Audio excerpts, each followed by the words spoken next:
Hello दोस्तों, आज हम बेपनाह मोहब्बत का 29वां भाग लेके आए हैं। अगर आप हमारे चैनल पर पहली बार आए हैं तो चैनल को सब्सक्राइब करें ताकि कहानी के आगे के एपिसोड पब्लिश होते ही आपको नोटिफिकेशन मिल जाए।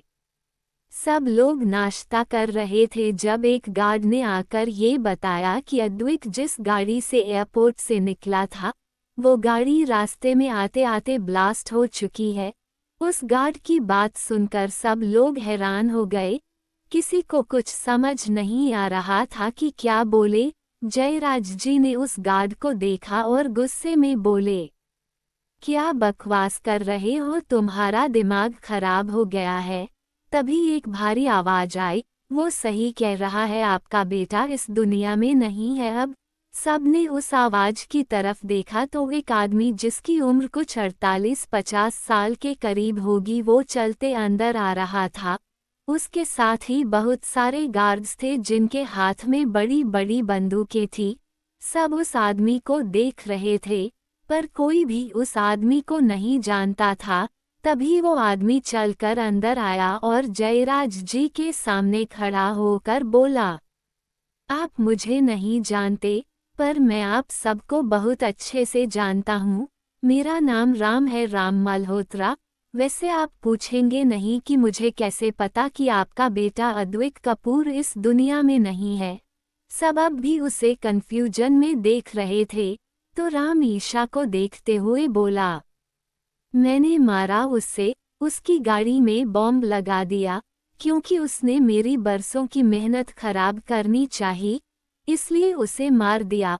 उसकी बात सुनकर अलका जी जो शांति से खड़ी थी उसके सामने आकर गुस्से में बोली, क्यों किया तुमने ऐसा। उनकी बात सुनकर सब उन्हें देखने लगे पर उनकी आगे की बात सुनकर सब लोग हैरान रह गए।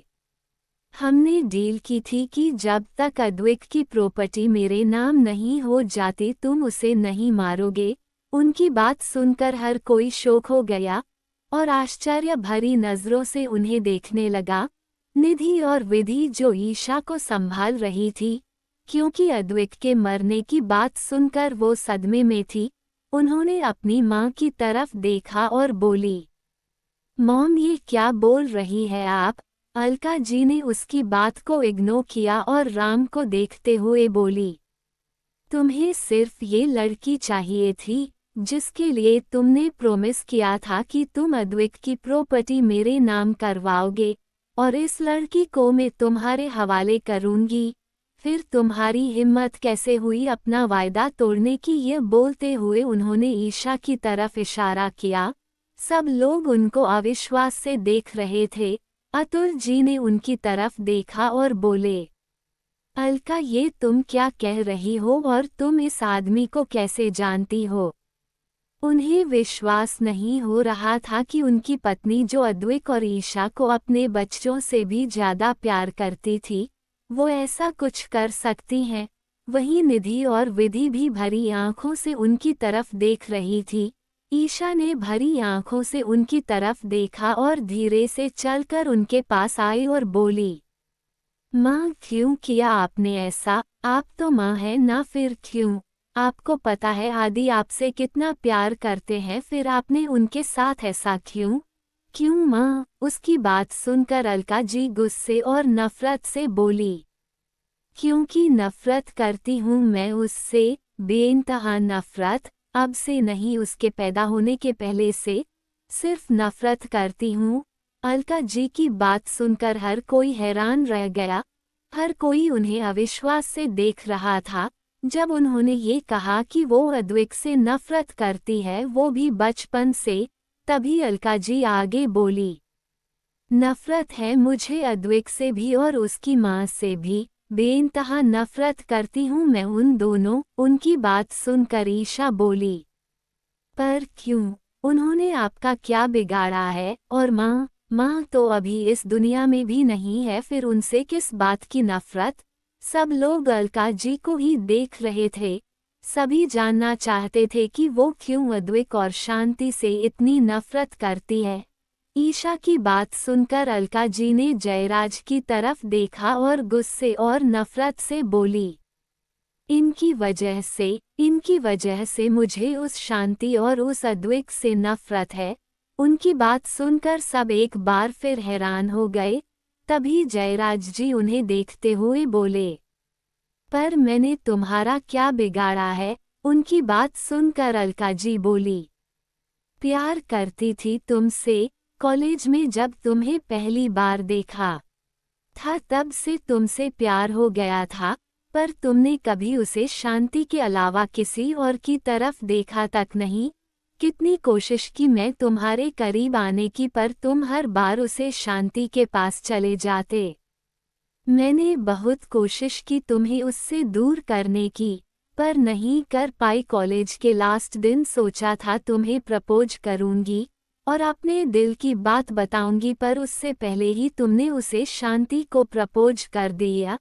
तब से उस शांति से नफरत है मुझे, और मेरी नफरत उसके लिए तुम दोनों की शादी के बाद और भी बढ़ गई।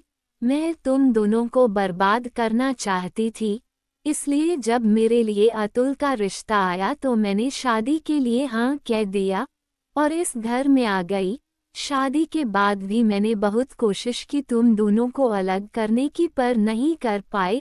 और फिर जब तुम्हारी जिंदगी में अद्वैत आया तो मेरी नफरत और भी बढ़ गई। फिर मेरे दिमाग में एक प्लान आया। मैंने धीरे धीरे शांति को तुम्हारे खिलाफ भड़काना शुरू कर दिया।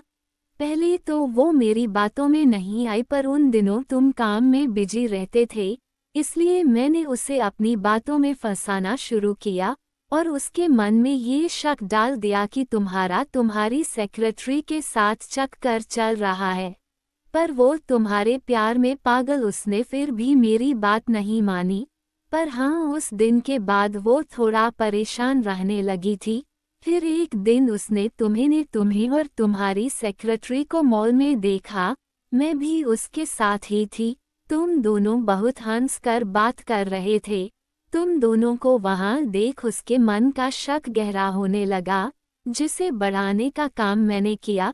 इस बीच मैंने एक और काम किया, पता है क्या? ये बोल उन्होंने जयराज जी की तरफ, उनके चेहरे पर एक स्माइल थी जो बिल्कुल भी अच्छी नहीं थी। सब लोग उन्हें ही देख रहे थे। वो फिर जयराज जी को देख बोली, मैंने उसे जहर देना शुरू कर दिया, स्लो पॉइजन। उनकी बात सुनकर सबके पैरों तले जमीन खिसक गई। किसी को विश्वास नहीं हो रहा था कि अलका जी कुछ ऐसा भी कर सकती हैं। तभी अलका जी आगे बोली, कुछ उस जहर का असर और कुछ तुम्हारा ज्यादातर ऑफिस में रहना उसके मन में शक को बढ़ाता गया और वो बीमार रहने लगी। पर तुम अपने काम में इतने बिजी थे कि तुमने ये ध्यान ही नहीं दिया। और वो शांति, वो इतनी भोली कि और कोई परेशान ना हो, इसलिए उसने कभी किसी से कुछ कहा ही नहीं, खुद में ही घुटती रही। फिर एक दिन मैंने उसे तुम्हारी और तुम्हारी इस सेक्रेटरी की कुछ ऐसी फोटोज दिखाई कि वो ये सदमा बर्दाश्त ना कर सकी और अगले दिन इस दुनिया को ही छोड़कर चली गई। हालांकि वो फोटो सब झूठ थी, पर शांति ने उन पर विश्वास कर लिया और चली गई ये दुनिया छोड़कर। ये बोल अलका जी पागलों की तरह हंसने लगी। बाकी सब लोग सदमे में खड़े उन्हें देख रहे थे। वहीं जयराज जी की आंखों से आंसू बह रहे थे। उन्हें अब खुद पर गुस्सा आ रहा था कि क्यों वो शांति जी पर ध्यान नहीं दे पाए। अपने काम में वो इतने बिजी हो गए कि अपनी जान से प्यारी बीवी, जिन्हें वो दिलों जान से ज्यादा प्यार करते थे, उनकी तकलीफ उन्हें दिखाई ही नहीं दी। उन्हें खुद से नफरत हो रही थी। वहीं अतुल जी भी भरी आंखों से अलका जी की तरफ देख रहे थे। उनके लिए तो वो सबसे अच्छी बीवी और उससे भी अच्छी माँ थी, जिस पर वो सबसे ज्यादा भरोसा करते थे।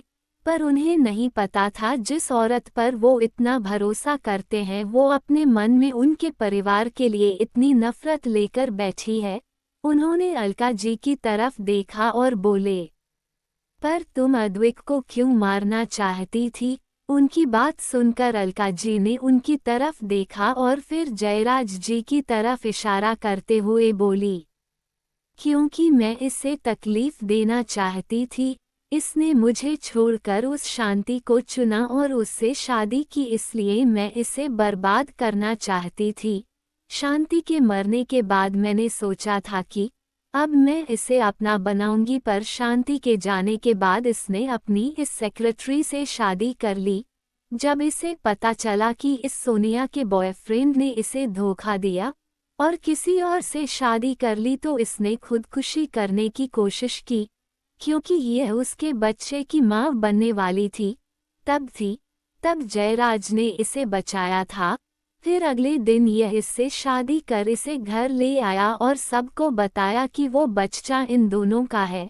सब लोग इससे गुस्सा हो गए। सबको यही लगा कि इसने शांति को धोखा दिया है। इसी बात का फायदा मैंने उठाया और अद्वैत के दिल में इन दोनों के लिए इतनी नफरत भरी दी कि उसने आज तक इन दोनों से कभी बात नहीं की। उसके बाद मेरा मकसद सिर्फ इस पूरी प्रॉपर्टी को अपने नाम पर करना था। इसके लिए अद्वैत को अपनी साइड करना था, क्योंकि सारी प्रॉपर्टी तो उसके नाम थी। इसलिए मैंने उसे अपने खुद के बच्चों से ज़्यादा प्यार दिया, पर मेरे दिल में उसके लिए हमेशा से ही नफरत थी, जो कभी कम नहीं होगी। उनकी बातें सुनकर किसी को कुछ समझ नहीं आ रहा था कि क्या बोले। निधि और विधि भी अपनी माँ को आंसू भरी आंखों से देख रही थी। जिस माँ को वो दुनिया की सबसे बेस्ट माँ मानती थी, वो ऐसा करेगी उन्होंने कभी सोचा नहीं था। आज उन्हें अलका जी को अपनी माँ कहते हुए भी शर्म आ रही थी। तभी राम, जो कब से ये सब देख और सुन रहा था, वो ईशा के पास आकर बोला, बहुत हुआ ये ड्रामा, मुझे तुम लोगों के इस फैमिली ड्रामे में कोई इंटरेस्ट नहीं। मुझे बस ये लड़की चाहिए, इसलिए मैं इसे अपने साथ लेकर जाऊंगा। उसकी बात सुनकर सब लोग, जो अलका जी की बातें सुनकर सदमे में थे, वो उन्हें देखने लगे। उनमें से कोई भी उन्हें नहीं जानता था, और वो ईशा से उनका क्या लेना देना, यही भी किसी को समझ नहीं आ रहा था। तुम्हें पता है, तुम्हारी माँ से शादी करने के बाद मुझे जब पता चला था कि वो पहले से किसी और के बच्चे की माँ बनने वाली हैं, तो मुझे बहुत गुस्सा आया था। मन किया था कि तुम्हें उसके फूट में ही मार दूं। पर जब पता चला कि तुम्हारे नाना और तुम्हारी माँ ने अपनी सारी प्रॉपर्टी तुम्हारे नाम कर दी है, तो मैं कुछ ना कर सका। तुम्हारी माँ से शादी मैंने सिर्फ उसकी प्रॉपर्टी और उसकी खूबसूरती के लिए की थी, और यकीन मानो खूबसूरती में तुम बिल्कुल अपनी माँ की तरह हो। पर उस औरत ने शादी के बाद भी कभी मुझे अपने करीब नहीं आने दिया, इसलिए मैंने उसे टॉर्चर करना शुरू कर दिया। तुम्हारी माँ जब भी तुम्हारे नाना को मेरे बारे में बताती, वो हमेशा मेरा साथ देते, क्योंकि उन्हें तो यही लगता था कि मैं बहुत शरीफ इंसान हूँ। पर फिर जब तुम्हारे नाना को मेरी सच्चाई पता चली, तो उन्होंने मेरा और तुम्हारी माँ का तलाक करवा दिया। इसलिए तुम्हारे मामा के साथ मिलकर मैंने उन्हें मार दिया और सबको ये दिखाया कि उन्हें हार्ट अटैक आया है। पर तुम्हारी माँ को सब पता चल गया। उसने मुझे और तुम्हारे मामा को धमकी दी कि वो हम दोनों को पुलिस के हवाले कर देगी, इसलिए हमें उसे भी मारना पड़ा। तुम्हारा मामा तो तुम्हें भी मारना चाहता था, पर अगर तुम मर जाती तो सारी प्रॉपर्टी ट्रस्ट को चली जाती और हमारी की हुई इतनी मेहनत बर्बाद हो जाती। इसलिए हमने तुम्हें कुछ नहीं किया और तुम्हें तुम्हारे ही घर में कैदी की तरह रखा। हमें तुम्हें बस 21 साल तक जिंदा रखना था। जैसे ही तुम 21 साल की होती, तुम्हारी प्रॉपर्टी तुम्हारे नाम हो जाती, पर उसके लिए भी तुम्हारी शादी होनी जरूरी थी। इसलिए मेरे ही कहने पर तुम्हारी शादी उस आकाश से करवाए, पर वो नालायक तुम्हें संभाल नहीं पाया और तुम वहां से भाग गई, और तुम्हारी मुलाकात उस अद्वैत से हो गई।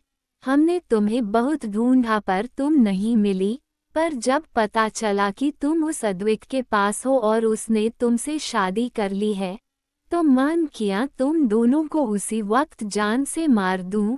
पर मुझे अपनी इतने सालों की मेहनत खराब नहीं करनी थी। पर अब जब तुम कुछ दिनों में 21 साल की होने वाली हो और वो अद्विक भी मर गया है तो अब कोई दिक्कत नहीं होगी। अब मैं तुम्हारी शादी अपने बेटे से करवा कर तुम्हारी सारी प्रॉपर्टी अपने नाम करूँगा। उनकी बातें सुनकर किसी समझ नहीं आया कि वो क्या बोले। पहले शांति जी की मौत का सच और अब ईशा की माँ और नाना की मौत की सच्चाई सुनकर सब लोग हैरान थे। तभी राम की बात सुनकर ईशा जोर जोर से हंसने लगी। सब लोग उसकी तरफ देखने लगे। किसी को कुछ समझ नहीं आया कि उसे क्या हुआ है। राम भी कंफ्यूजन से उसे देख रहा था। राम की बातें सुनकर ईशा, जो अपनी माँ और नाना की मौत की सच्चाई जानकर रो रही थी, उसकी पूरी बात खत्म होते ही जोर जोर से हंसने लगी। उसके ऐसे हंसने पर सब लोग कंफ्यूज हो गए। वहीं राम भी उसे नासमझी से देख रहा था। ईशा का हंसना अभी भी जारी था। कुछ टाइम हंसने के बाद ईशा शांत हुई और राम को देखकर बोली, बहुत गलत किया आपने, बहुत गलत। पहले मेरे मम्मा और नानू को मार दिया आपने और अब मेरे आदि। पर आपको क्या लगता है कि मेरे आदि को मारना इतना आसान है? अद्विक कपूर है वो जिन्हें सब डेविल कहते हैं। इतना आसान नहीं है उनको नुकसान पहुंचा पाना। इस समय ईशा बहुत सीरियस लग रही थी। उसकी बातों में यह विश्वास झलक रहा था कि उसका आदि जिंदा है। सब लोग उसे ही देख रहे थे। तभी वो बाकी सबकी तरफ देखकर बोली, और आप सब क्यों इस इंसान की बात पर विश्वास कर रहे हैं? आपको लगता है क्या वो हम सबको छोड़कर जा सकते हैं? नहीं, वो हमें छोड़कर नहीं जा सकते। वो अपनी शोना को छोड़कर कभी नहीं जा सकते। फिर इधर उधर देख चिल्लाते हुए, मुझे पता है आप यहीं कहीं हैं और हम सबको देख रहे हैं। प्लीज सामने आइए ना। देखिए ये बोल रहे हैं कि इन्होंने आपको, पर मुझे पता है कि आपको कुछ नहीं हुआ है। आपकी शोना की सांसें चल रही है, मतलब आपकी सांसें भी चल रही है। मैं जिंदा हूँ, मतलब आप भी जिंदा है। प्लीज सामने आइए ना। ये बोलते बोलते ईशा रोने लगी और वहीं घुटनों के बल जमीन पर बैठ गई। सब घर वालों की आंखों में उसे ऐसे देख आंसू बह रहे थे। सब जानते थे कि ईशा और अद्विक एक दूसरे से कितना प्यार करते हैं। सब ईशा को रोते हुए देख रहे थे पर किसी की हिम्मत नहीं हो रही थी कि उसके पास जाए और उसे चुप करवाए। ईशा बहुत बुरी तरह रो रही थी। तभी राम उसके पास आया और उसका हाथ पकड़ उसे उठाते हुए बोला, बहुत हुआ ये ड्रामा, अब चलो यहाँ से, हमें निकलना है। फिर अपने गाइस की तरफ देख, इन सबको बांध दो और घर में आग लगा दो, कोई भी बचना नहीं चाहिए। उसकी बात सुनकर सब लोग डर गए। ईशा तो अभी भी रोते हुए बस अद्विक को याद कर रही थी। वहीं राम की बात सुनकर अलका जी उसे देख गुस्से में बोली, तुम ऐसा नहीं कर सकते, हमारी डील हुई थी। उसकी बात सुनकर राम कमीनेपन से हंसते हुए बोला, मैं कुछ भी कर सकता हूँ। और रही बात डील की, तो अब अद्विक तो है नहीं, तो उसकी सारी प्रॉपर्टी उसकी बीवी को मिलेगी, जिसे वह बहुत पहले ही इसके नाम कर चुका है। पर अब इसकी शादी तो मैं अपने बेटे से करवाऊंगा, तो वो प्रॉपर्टी भी मुझे ही मिलेगी। वैसे भी इस प्रॉपर्टी के लिए तो मैंने इतना कुछ किया है। इतने सालों की मेहनत ऐसे ही तो थोड़ी जाने दे सकता हूँ। ये बोल वो हंसने लगा। वहीं उसकी बात सुनकर ईशा हैरान होकर उसकी तरफ देखने लगी। उसे तो पता ही नहीं था कि अद्विक ने अपना सब कुछ उसके नाम कर दिया है। उसकी आंखों से और तेजी से आंसू बहने लगे। सभी बॉडीगार्ड ने घर वालों को पकड़ लिया। राम ईशा को खींचते हुए लेकर जाने लगा, पर तभी पूरे घर की लाइट बंद हो गई। सब लोग हैरान रह गए, किसी को कुछ समझ नहीं आया। तभी सबको जूतों को आवाज सुनाई दी जो उनकी तरफ बढ़ रही थी। सबने उस आवाज की तरफ देखा तो दरवाजे पर उन्हें एक परछाई नजर आई जो अंदर की तरफ बढ़ रही थी। सब उस परछाई को देख रहे थे। वहीं ईशा का दिल उस परछाई को देख जोर जोर से धड़कने लगा। उसके मुंह से धीरे से अद्विक का नाम निकला। उसने राम से अपना हाथ छुड़ाया और भागकर उस परछाई के सीने से लग गई। उस इंसान ने भी उसे अपनी बाहों में समेट लिया। उसके सीने से लगी ईशा फूट फूट कर रोने लगी। वहीं अद्विक बस उसे बाहों में समेटे अपने सीने से लगाए खड़ा रहा। तभी पूरे घर की लाइट ऑन हो गई। जब सब ने उस इंसान को देखा तो सबके चेहरे पर एक स्माइल आ गई। अद्विक अपनी बाहों में अपनी शोना को समेटे खड़ा था, जो उसके सीने से लगी बस रोए जा रही थी। वहीं राम और अलका जी की तो हालत खराब हो गई थी अद्विक को देखकर। राम को यकीन नहीं हो रहा था कि अद्विक उसके सामने खड़ा है, पर यह कैसे हो सकता है। उसने तो खुद अपनी आंखों के सामने उसकी गाड़ी को ब्लास्ट होते देखा था। अद्विक ने ईशा को खुद से अलग किया और उसका चेहरा हाथों में भर कर बोला, शोना शांत हो जाए बच्चा, देखिए मैं आपके पास हूँ, प्लीज चुप हो जाए, आपकी तबीयत खराब हो जाएगी। वहीं उसकी बात सुनकर ईशा ने रोते हुए उसे देखा और बोली, उन्होंने कहा, उन्होंने आपको, मैं बहुत डर गई थी। मुझे लगा आप मुझे छोड़कर चले गए। मैं आपके बिना नहीं रह सकती। अगर आपको कुछ हो जाता तो मैं मर। उसकी बात पूरी होती उससे पहले ही अद्विक ने उसके होठों पर अपनी उंगली रख दी और उसे चुप करवाते हुए थोड़ी सख्ती से बोला, शशिश चुप, आज के बाद आपकी जुबान से यह शब्द निकले तो मुझसे बुरा कोई नहीं होगा। ये बोल उसने ईशा को अपने सीने से लगा लिया और उसके बालों को सहलाते हुए बोला, चाहे कुछ भी हो जाए आपका आदि आपको कभी छोड़कर नहीं जाएगा। जान है आप मेरी, जब तक आप मेरे साथ हैं मुझे कुछ नहीं हो सकता। ईशा ने उसे कस कर पकड़ लिया और उसके सीने से लगी खड़ी रही। तभी राम, जो अद्विक को वहां देख हैरान था और उसे थोड़ा डर भी लग रहा था, पर वो खुद को मजबूत बनाते हुए बोला, मुझे तो लगा था तुम मर गए, पर नहीं, तुम तो अभी भी जिंदा हो। पर कोई बात नहीं, अब तो तुम्हें यहीं मारकर इस लड़की को लेकर जाऊंगा। अद्विक और ईशा जो एक दूसरे के गले लगे खड़े थे। राम की बात सुनकर ईशा की पकड़ अद्विक पर कस गई। वहीं अद्विक ने राम की तरफ अपनी जलती आंखों से देखा। उसकी आंखें देख ऐसा लग रहा था जैसे वो अपनी आंखों से ही राम को भस्म कर देगा। अद्विक की आंखें गुस्से में लाल हो गई थी। एक पल को तो राम अद्विक की आंखें देख डर गया, पर उसने हिम्मत नहीं हारी। उसने अपने गाइस की तरफ देखा और बोला, पकड़ो इसे और उस लड़की को मेरे पास लेकर आओ। राम की बात सुनकर राम के गाइस जैसे ही आगे बढ़ने को हुए, तभी वहां पर बहुत सारे और गार्ड्स आ गए, जिन्होंने आते ही राम के गार्ड्स को घेर लिया और जिन गाइस ने घर वालों को पकड़ रखा था उसने भी उन्हें आज़ाद करवा दिया।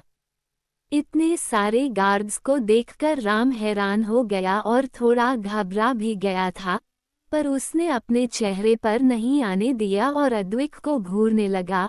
अद्विक ने ईशा को खुद से अलग किया और राम को घूरते हुए उसकी तरफ बढ़ गया।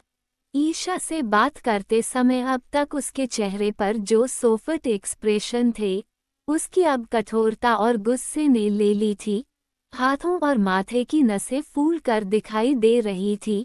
वो राम के घूरते हुए उसके पास से निकल अलका जी के सामने जाकर खड़ा हो गया और उन्हें देखने लगा।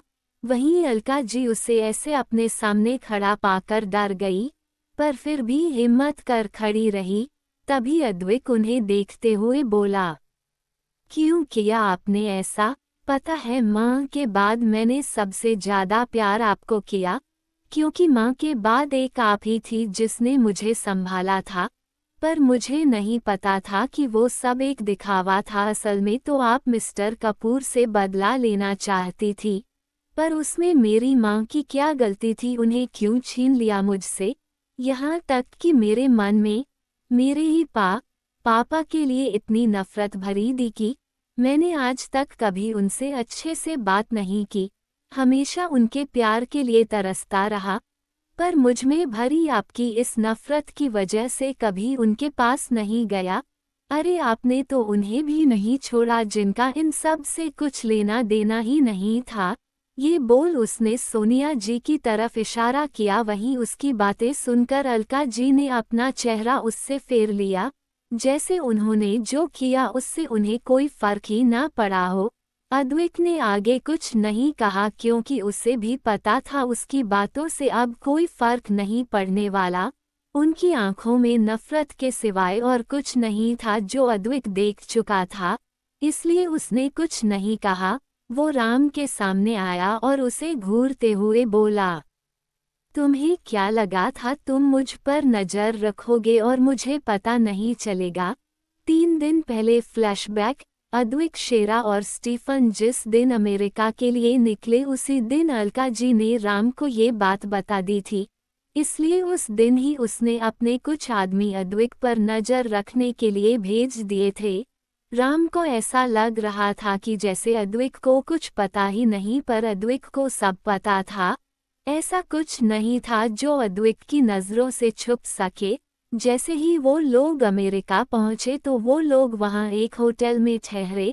वैसे तो अद्विक का खुद का मेंशन था वहां, पर वो जानबूझकर उस होटल में रुका। उसी होटल में तानिया और उसका बाप भी मौजूद थे। तानिया वहां पर अद्विक को अपना बनाने के लिए आई थी। अलका जी ने उसे भी बताया था कि अद्विक अमेरिका गया है, तो उसने अपने बाप के साथ मिलकर यह प्लान बनाया कि अगर वो एक बार अद्विक के साथ रात गुजार लेगी तो अद्विक को उससे शादी करनी ही पड़ेगी, क्योंकि अलका जी ने उसे बताया था कि ईशा को राम अपने साथ ले जाएगा। इसलिए वो भी वहीं पहुंच गई अद्विक के पीछे, पर उसे नहीं पता था कि अद्विक को अपना बनाने का ये सफ़र उसकी जिंदगी का आखिरी सफ़र बन जाएगा। अगले दिन अद्विक ने अपनी मीटिंग कंप्लीट की। जिस डील के लिए वो वहां आया था वो उसे मिल चुकी थी, इसलिए एक पार्टी रखी गई जिसमें अद्विक और मिस्टर एल्बर्ट जिनके साथ डील हुई थी वो थे और कुछ और लोग थे। सब लोग पार्टी एंजॉय कर रहे थे। तभी एक वेटर वहां पर ड्रिंक्स लेकर आया। उस वेटर ने मिस्टर एल्बर्ट, शेरा और स्टीफन सबने ड्रिंक दी। लास्ट में उसने अद्विक को ड्रिंक का गिलास दिया। जैसे ही अद्विक ने वो गिलास लगा, 2 लोगों के चेहरे पर स्माइल आ गई जो वहां उस पार्टी में मौजूद थे पर उन सब से दूर थे। अद्विक ने अपनी ड्रिंक फिनिश की। ड्रिंक पीने के कुछ ही देर में अद्विक को अपने शरीर में अलग सा महसूस होने लगा। उसे बहुत बेचैनी हो रही थी। शरीर में अचानक गर्मी बढ़ सी गई थी। अद्विक ने शेरा और स्टीफन को कुछ इशारा किया और वहां से एक स्विमी बोल बाथरूम की तरफ बढ़ गया। उसने अपना फेस वॉश किया पर उसकी बेचैनी कम ही नहीं हो रही थी। उसने शेरा को मैसेज किया और वहां बुक अपने रूम की तरफ चला गया। इस पूरे टाइम में कोई उसका लगातार पीछा कर रहा था। अद्विक अपने रूम में आया और सीधे बाथरूम में चला गया। जल्दबाजी में उसने रूम का दरवाजा भी बंद नहीं किया। वो बाथरूम में आया और सीधे शावर के नीचे खड़े हो गया। तभी तानिया, जो कब से अद्विक का पीछा कर रही थी, वो रूम में आई और दरवाजा अंदर से बंद कर दिया। उसने बाथरूम की तरफ देखा, यहाँ से पानी गिरने की आवाज आ रही थी। वो खुद से बोली, आज तुम्हें मेरा होने से कोई नहीं रोक सकता अद्विक। बहुत इंतजार किया है मैंने पर अब और नहीं। ये बोल भी शैतानी तरीके से मुस्कुराते हुए बाथरूम की तरफ बढ़ गई। उसने धीरे से बाथरूम का दरवाजा खोला और अंदर आ गई। उसने देखा अद्विक शावर के नीचे खड़ा खुद को कंट्रोल करने की कोशिश कर रहा था। इस समय उसके शरीर पर पेंट के सिवा कोई कपड़ा नहीं था। शर्टलेस वो बहुत ही दिलकश लग रहा था। उसे ऐसे देख तानिया ललचाई नजरों से उसे देखने लगी। वो अद्विक की तरफ बढ़ गई और पीछे से उसे बाहों में भर लिया। अद्विक, जो खुद को कंट्रोल करने की कोशिश कर रहा था, उसके मुंह से अनायास ही निकला, शोना। पर तभी उसे अनजाना एहसास हुआ, इसलिए उसने जल्दी से तानिया के हाथों को खुद से अलग किया और पीछे घूमा। अब तक जो नजरें नशे की वजह से लाल थी, अब वो गुस्से में और भी लाल हो गई थी। अद्विक उसे देखते हुए गुस्से में बोला, तुम यहाँ क्या कर रही हो? उसकी बात सुनकर तानिया बेशर्मों की तरह मुस्कुराते हुए अद्विक के करीब आई और उसके सीने पर उंगली घुमाते हुए बेशर्मी से बोली, कम ऑन अद्विक डार्लिंग, मुझे पता है अभी तुम किस हालत में हो और यकीन मानो मैं तुम्हें इस सिचुएशन से निकाल सकती हूँ। अद्विक ने उसका हाथ पकड़कर उसे दूर झटका और बोला, मुझे तुम्हारी कोई जरूरत नहीं है, तुम यहाँ से जा सकती हो। तानिया फिर उसके करीब आई और मुस्कुराते हुए बोली, अद्विक डार्लिंग, तुम समझते क्यों नहीं, जो ड्रग्स तुम्हें दिया है वो बहुत ही पावरफुल है। इसका असर सिर्फ एक ही तरीके से खत्म हो सकता है, जब तुम मेरे साथ इंटीमेट होंगे, और यहाँ पर मेरे अलावा और कोई है भी नहीं। तुम्हारी वो बेवकूफ़ बीवी भी तो यहाँ नहीं है, और वैसे भी वो तुम्हें कभी खुश नहीं कर पाएगी। तो तुम्हारे पास सिर्फ एक रास्ता है, वो हूँ मैं। अपनी शोना के बारे में ऐस बड़ी बात सुनकर अद्विक का गुस्सा आउट ऑफ कंट्रोल हो गया। उसने तानिया का गला पकड़ा और दांत पीसते हुए बोला, तुम्हारी हिम्मत कैसे हुई मेरी शोना का नाम भी अपनी जुबान से लेने की? आज तक लड़की होने की वजह से तुम्हारा लिहाज किया था, पर अब नहीं। तानिया, जिसकी सांसें अद्विक के ऐसे गला पकड़ने से रुकने लगी थी, वो खुद को छुड़ाने की कोशिश कर रही थी, जब उसकी गर्दन पर कुछ चुभा। इसके साथ ही उसकी आंखों के सामने अंधेरा छा गया और वो बेहोश हो गई।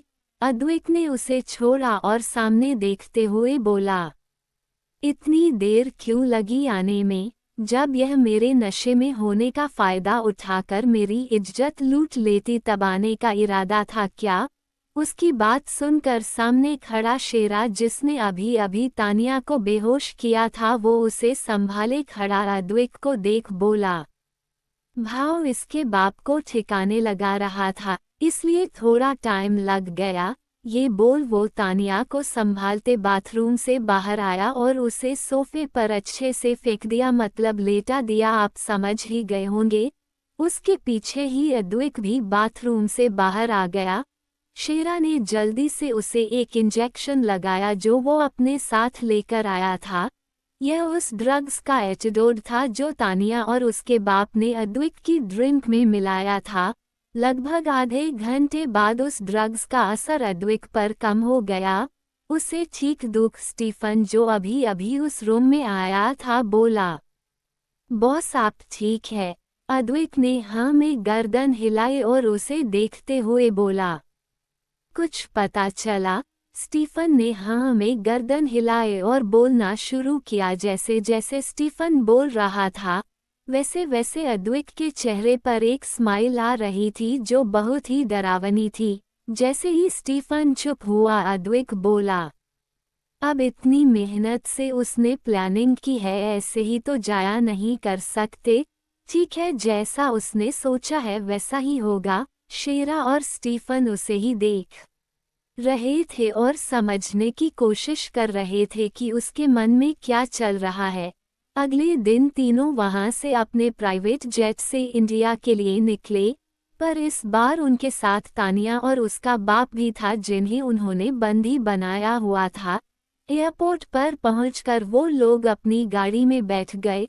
राम, जो दूर से बैठा उन्हें देख रहा था, उसे लगा वो अपनी गाड़ी में बैठ गया है, पर उसे नहीं पता था कि उस गाड़ी में अद्विक नहीं, तानिया और उसका बाप था।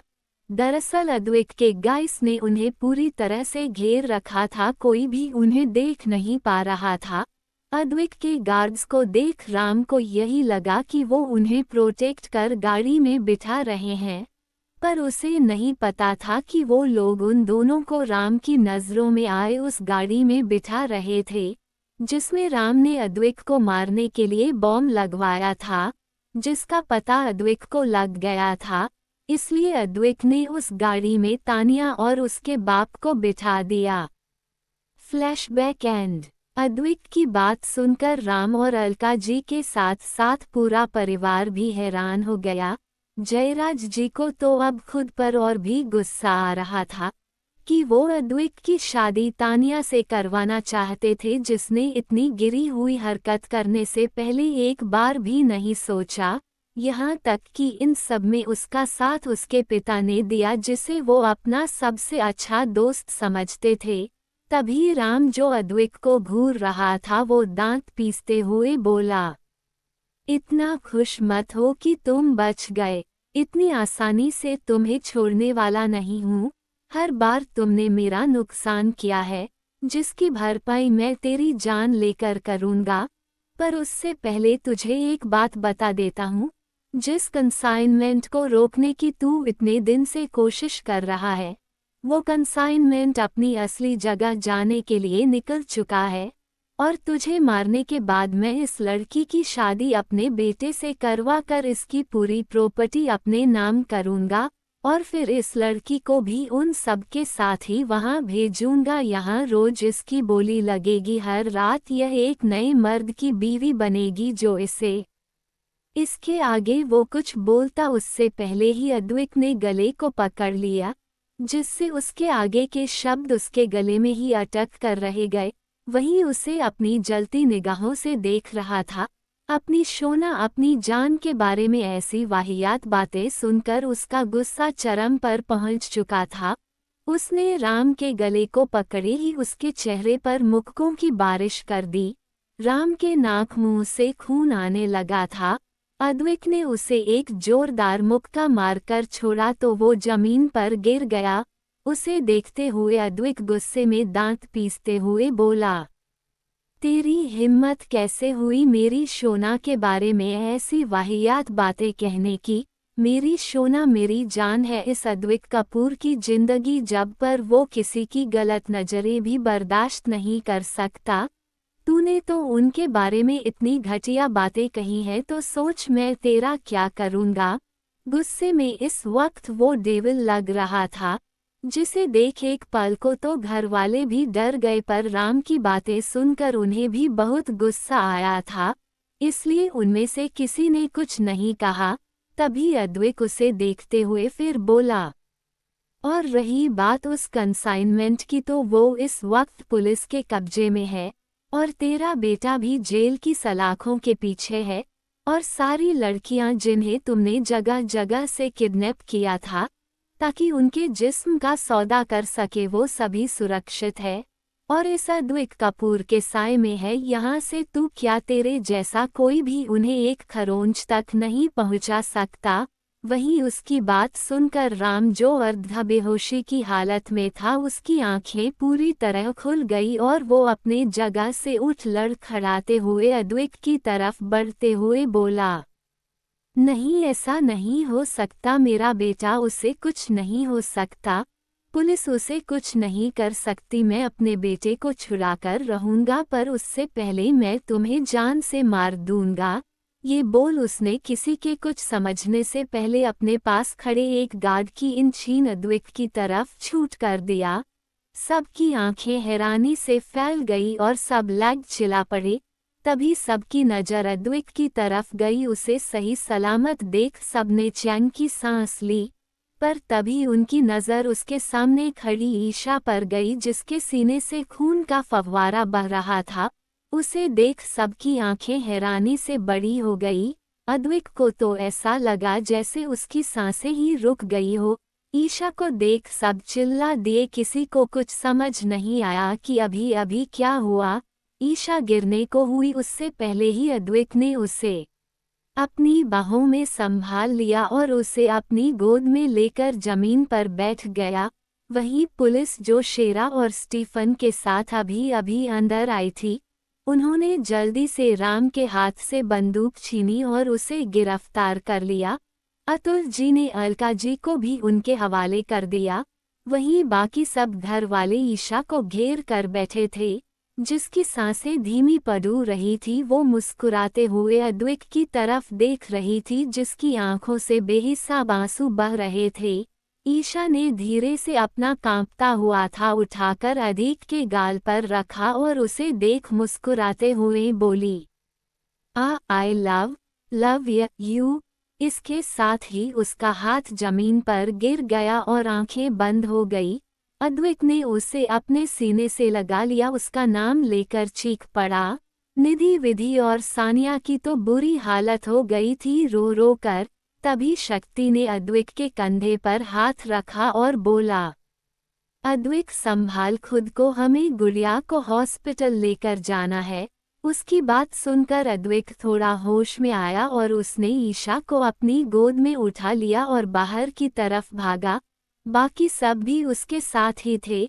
शेरा ने गाड़ी का दरवाजा खोला तो अद्विक ईशा को अपनी गोद में लेकर गाड़ी में बैठ गया। स्टीफन ने जल्दी से गाड़ी हॉस्पिटल की तरफ भागा दी। बाकी सब भी उसके पीछे पीछे ही गाड़ियों में बैठ हॉस्पिटल के लिए निकल गए। गाड़ी में अद्विक बस ईशा के गालों थपथपाते हुए उसे उठाने की कोशिश कर रहा, आंसू जो रुकने का नाम तक नहीं ले रहे थे। अद्विक बोला, शोना, शोना उठिए, देखो ये गलत बात है शोना, आप मेरे साथ ऐसा नहीं कर सकती। आपने वादा किया था कि आप हमेशा मेरे साथ रहेंगी, फिर आप मुझे छोड़कर जाने का कैसे सोच सकती है? नहीं, नहीं, मैं आपको कहीं नहीं जाने दूंगा, खुद दूर कहीं नहीं जाने दूंगा, हमेशा अपने पास अपनी बाहों में रखूंगा आपको। ये बोल उसने कस कर ईशा को अपनी बाहों में जकड़ लिया, जैसे उसके छोड़ते ही उससे दूर चली जाएगी। कुछ देर बाद वो लोग हॉस्पिटल पहुंचे जो अद्विक ईशा को गोद में लिए ही हॉस्पिटल के अंदर चला गया। अंदर सब कुछ पहले से ही रेडी था।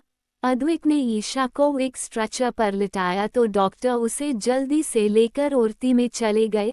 अद्विक भी साथ जाना चाहता था पर डॉक्टर ने उसे रोक दिया। बाकी घर वाले भी वहां पहुंच गए थे।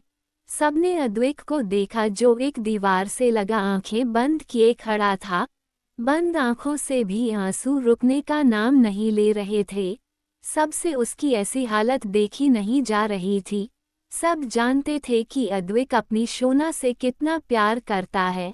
अगर उसे कुछ हो गया तो शायद वो भी नहीं बचेगा। शांति जी के जाने के बाद तो उसने खुद को संभाल लिया था, पर अगर ईशा को कुछ हुआ तो उसे संभालना मुश्किल हो जाएगा। सब लोग उसे ही देख रहे थे, किसी की हिम्मत नहीं हो रही थी कि वो उसके पास जाए। तभी जयराज जी ने हिम्मत की और उसके पास जाकर उसके कंधे पर अपना हाथ रख दिया। अद्विक ने आंखें खोल उन्हें देखा।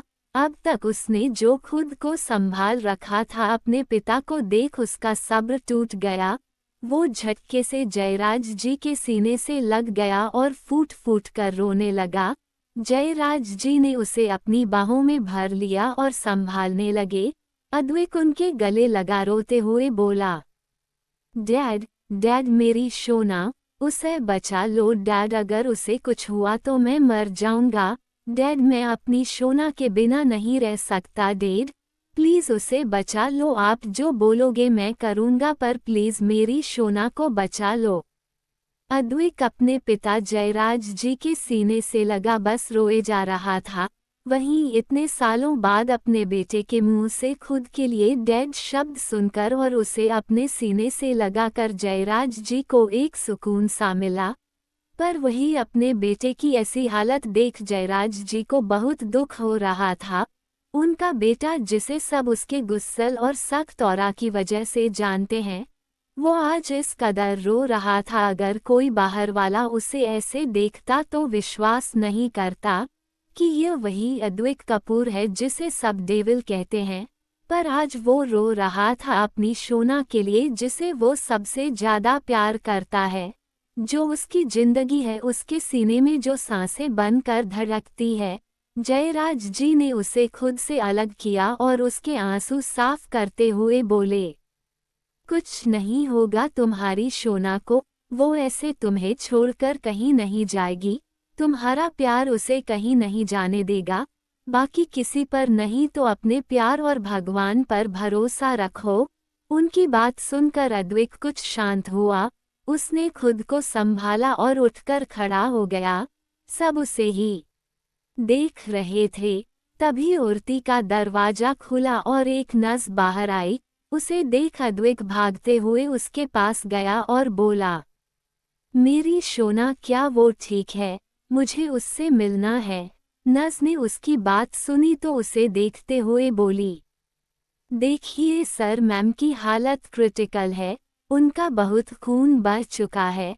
हमें और खून चढ़ाना होगा, पर मैम का ब्लड ग्रुप बहुत रेयर है। अब इस वक्त हमारे पास वो ब्लड ग्रुप अवेलेबल नहीं है, तो प्लीज़ आप जल्दी से ब्लड का अरेंजमेंट कीजिए। उसकी बात सुनकर सब लोग परेशान हो गए। तभी सोनिया जी आगे आए और बोली, मेरा ब्लड ग्रुप सेम है, आप मेरा खून ले लीजिए, पर प्लीज़ हमारी बच्ची को बचा लीजिए। नर्स ने उनकी तरफ देखा और बोली, ठीक है, आप मेरे साथ आइए, कुछ टेस्ट करने हैं। सोनिया जी वहां से जाने लगी तो अद्विक ने उनके सामने हाथ जोड़ दिए। आंखों से आंसू एक बार और छलक गए। सोनिया जी ने उसके हाथों को पकड़ नीचे किया और उसके गाल को प्यार से थपथपा कर वहां से नर्स के साथ चली गई। कुछ देर बाद वो वार्ड से बाहर आई तो जयराज जी ने उन्हें पकड़कर स्टूल पर बिठा दिया। सब लोग परेशानी में खड़े ओटी के दरवाजे को देख रहे थे। शक्ति, शेरा और स्टीफन भी वही खड़े थे। निधि, बिधि और सानिया भी एक तरफ बैठी थी। तीनों की आंखों से आंसू बह रहे थे जो रुकने का नाम ही नहीं ले रहे थे। निधि और विधि बॉन्डिंग तो पहले ईशा के साथ बहुत अच्छी थी, अब तो सानिया भी उसके साथ काफी घुल मिल गई थी। अतुल जी घर पर ही थे क्योंकि दादा दादी की तबीयत ठीक नहीं थी। ईशा को गोली लगी देख उनका बीपी बढ़ गया था।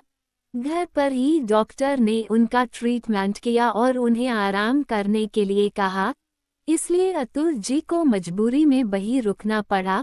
दूसरी वजह ये थी कि वो अपने भाई और भतीजे को फेस नहीं करना चाहते थे, क्योंकि उनकी पत्नी की वजह से ही उनसे उनकी बीवी और माँ छिन गई थी। कहीं न कहीं वो खुद को भी कसूरवार मान रहे थे। काश उन्हें अलका जी की सच्चाई पहले पता चल जाती तो ये सब ना होता, पर होनी को कौन टाल सकता है। वहीं हॉस्पिटल में निशा और प्रियंका भी पहुंच चुकी थी। शक्ति ने उन्हें देखा तो उनकी तरफ बढ़ गया। निशा को लगा कि वो उसके पास आ रहा है। ये देख वो खुश हो गई, पर तभी शक्ति उसके करीब से निकल सीधा प्रियंका के पास गया और उसे अपने गले से लगाकर अपना चेहरा उसकी गर्दन में छुपा लिया। वो बता नहीं रहा था, पर उसे ईशा को ऐसे देख बहुत तकलीफ हो रही थी। उसने उसे अपनी बहन माना था और दिल से माना था। अपनी नाजुक सी गुड़िया को वो इतनी तकलीफ में देख नहीं पा रहा था। उसके ऐसे गले लगने से प्रियंका भी हैरान और परेशान हो गई, पर उसने उसे अपनी बाहों में समेट लिया और उसकी पीठ सहलाने लगी। वहीं उन्हें ऐसे देख निशा की मुट्ठियां कस गई, पर वो कुछ नहीं बोल पाए। कहीं न कहीं वो जानती थी कि यह सब उसकी ही गलती की वजह से हो रहा है। उसने कभी शक्ति के प्यार की कद्र नहीं की, और अब जब वो किसी और के साथ खुश है और अपनी जिंदगी में आगे बढ़ने की कोशिश कर रहा है, तो उसे कोई हक नहीं बनता वो उससे उसकी खुशियां छीने। उसने एक नज़र उन्हें देखा और वहां से सबके पास चली गई। आगे के एपिसोड सुनने के लिए बने रहे मेरे साथ। कहानी पसंद आई हो तो वीडियो को लाइक, शेयर और कमेंट करें।